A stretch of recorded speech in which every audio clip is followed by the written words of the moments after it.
So have you heard that one before? Yeah. Everybody knows the story of the 10 lepers. And my gosh, but those 9 lepers have suffered a very bad reputation for almost 2,000 years.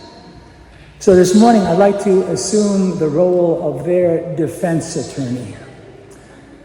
Defense attorney for the 9 alleged ungrateful lepers. And take a closer look at their story. Ladies and gentlemen of the jury, I ask you to consider the case of the 10 lepers, and please don't presume you already know all the facts. For instance, how many of you have always assumed that the 10 lepers in question were all men?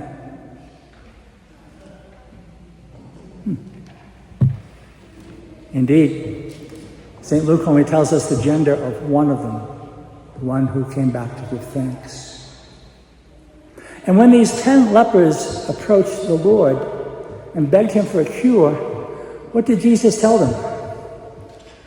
He said, "Go away. Go to the priests." He sent them away because Jewish law required that a person healed of something must go to a priest for a formal declaration of the cure. Is it not possible, is it not probable that these 9 lepers, after realizing they had been cured, went to see the priest just as Jesus had told them to do and as the law required? Why do we favor the one who didn't do what Jesus said and the one who broke the law? No evidence has been introduced to the contrary, and so we have no reason to doubt that my 9 clients did indeed go to the priest and returned later to Jesus to thank him. St. Luke is mute on that point. He offers no evidence. Now, jury, you may think it unfair of me to apply the norms of contemporary jurisprudence to this ancient case. But I do so because it's my obligation to apply the lesson of the ancient case to contemporary circumstances. And with that, I'll take off my defense attorney hat and put on my preacher hat again. Today's gospel is so important for us to hear, to consider, because we live in a culture where we seem never satisfied with what we have. We always want more. We want what's bigger and better. We want what's newer and sleeker. We want what's easier and faster. We want what's sexier and more expensive. And the more we find ourselves feeling incomplete, unsatisfied, deficient, unfulfilled, wanting, and disappointed, the less likely it is that we'll be moved to a sense of indebtedness, obligation, gratitude, appreciation, acknowledgement, and thanksgiving. Perhaps a way of getting at this, I might ask myself, when I pray, do I spend more time thanking God for all that I have, for all I've had, for all the gifts and blessings I know and have known in my life? Or do I spend more time asking God for what I need, for what I want, for what I desire? You know, of all the things the Lord might say to me when I come to the end of my life, the thing I fear him saying the most would be this: "Oh, Austin, you took so much for granted." I fear that because I know it's true. I do. I take too much for granted.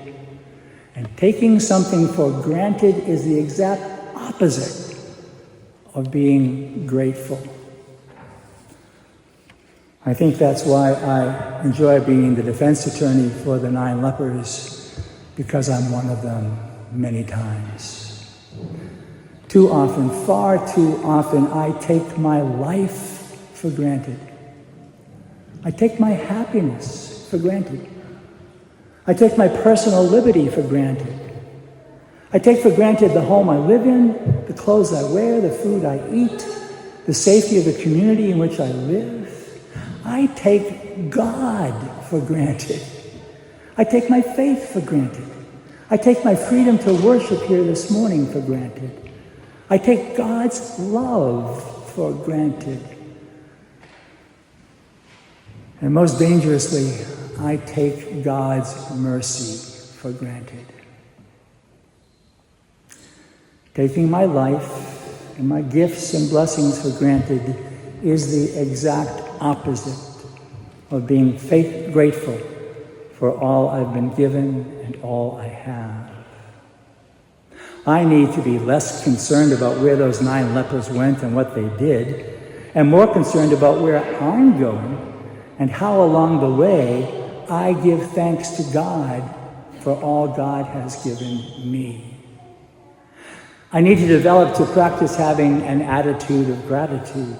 I need to develop that habit of examining my life, consciously examining my life for the signs of God's grace, the signs that slip by me because I take them for granted. I need to learn to count my blessings before complaining about my burdens. I need to remind myself often that all good gifts come from God, not from my ingenuity or creativity, not from my hard work, not from my planning, not from my sweat, not from my invention. No. All good gifts in my life and in yours come from God, to whom we owe a debt of gratitude. Let me share with you something I've been doing recently that's been very helpful in this regard. Back in August, I read that in war-torn Ukraine, every morning at 9 a.m., everybody stops what they're doing, whatever they're doing, wherever they are, to observe a moment of silence, to pray for peace and to remember those who have died in the war. The whole nation stops. Traffic stops. People get out of their cars in the street. People at home, at work, at school. Everyone stops what they're doing for a moment of silence. When I read that, I said, I'd like to join the Ukrainians in this. I'd like to be in solidarity with them. But when it's 9 o'clock in the morning in Ukraine, it's 2 o'clock in the morning here. So here's what I did. I set an alarm on my phone for 3 p.m. every day. So every afternoon, my phone rings, and I'm reminded to spend a moment in silence, in solidarity with the people of Ukraine. But here's the added bonus I've discovered. My phone rings wherever I am, whatever I'm doing. And it never fails to make me gratefully aware of the freedom in which I live, of the safety of the community in which I live, of the small and great blessings I easily take for granted. Very often, my phone rings at 3 o'clock while I'm sitting at Starbucks with a small black pike and a croissant, with my laptop writing. And in that situation, I need to stop and remember the people of Ukraine. And oh my God, it makes me grateful. Perhaps you might choose a time to set your phone or an alarm clock to remind you to stop and simply be grateful once a day for a minute for all you've had, for all you have, for all the gifts and blessings in your life.